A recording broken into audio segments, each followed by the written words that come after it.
Hello बच्चों, let's see the question. Given below is the ECGT of a normal human, basically ECG of a normal human. Which one its components is correctly interpreted below? Option A, complex QRS equal to 1 complete pulse, peak T is equal to initiation of total cardiac contraction, peak P and peak R together equal to systolic and diastolic blood pressure. Option D, peak P is equal to initiation of left atrial contraction only. तो चलो बच्चों देखो, थोड़े से की concept के ऊपर बात कर लेंगे, थोड़े से चीजों को हम अच्छे से जान लेंगे तो फिर हमारे लिए सॉल्व करना इजी हो जाएगा। देखो बच्चों, पहला पॉइंट हम क्या लिखेंगे, देखो बेसिकली क्या है, द पी वेव। देखो P wave is formed when atria when the atria contract to pump blood into the ventricles. P wave को हम क्या बोलेंगे, डीपोलराइजेशन ऑफ एट्रिया। पी वेव को हम क्या बोल देंगे, डीपोलराइजेशन ऑफ एट्रिया बोलेंगे। क्या बोलेंगे बच्चों, डीपोलराइजेशन ऑफ एट्रिया बोलेंगे।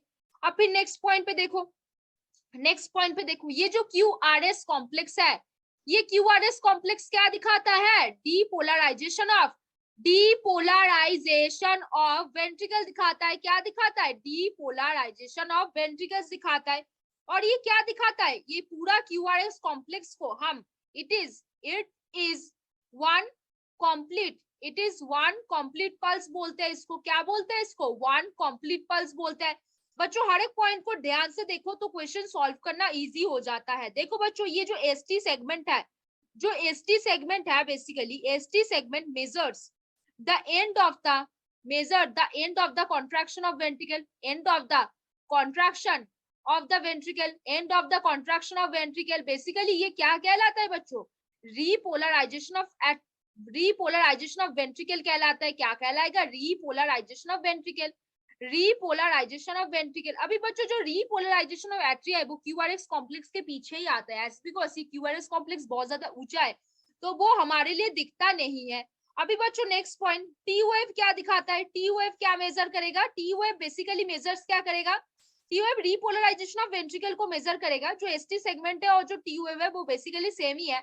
इसको आप रीपोलराइजेशन ऑफ वेंट्रिकल बोल सकते हो और एक और बात भी बोल सकते हो, रेस्ट पीरियड ऑफ वेंट्रिकल बोल सकते हो। क्या बोल सकते हो, रेस्ट पीरियड ऑफ वेंट्रिकल बोल सकते हो। अभी बच्चों एक डायग्राम हम ड्रॉ कर देते हैं इसके बेसिस पे, तो आपको जानना इजी हो जाएगा। मान लो ये वाला एक पार्ट है, फिर ऊपर में ये आता है, फिर नीचे ये, और फिर ऐसे करके आ जाएगा। तो बच्चों यहाँ पे कौन होगा, पी वेव होगा, यहाँ पे कौन होगा, क्यूआरएस आ जाएगा, यहाँ पे कौन है, टी। ये पी वेव क्या डिनोट करता है, डीपोलराइजेशन ऑफ एट्रिया और एट्रियल कॉन्ट्रैक्शन। ये क्यूआरएस है कंप्लीट पल्स रेट डिनोट करेगा, कंप्लीट पल्स को डिनोट करेगा। ये डीपोलराइजेशन ऑफ वेंट्रिकल को बताएगा और टी रीपोलराइजेशन ऑफ वेंट्रिकल को बताएगा।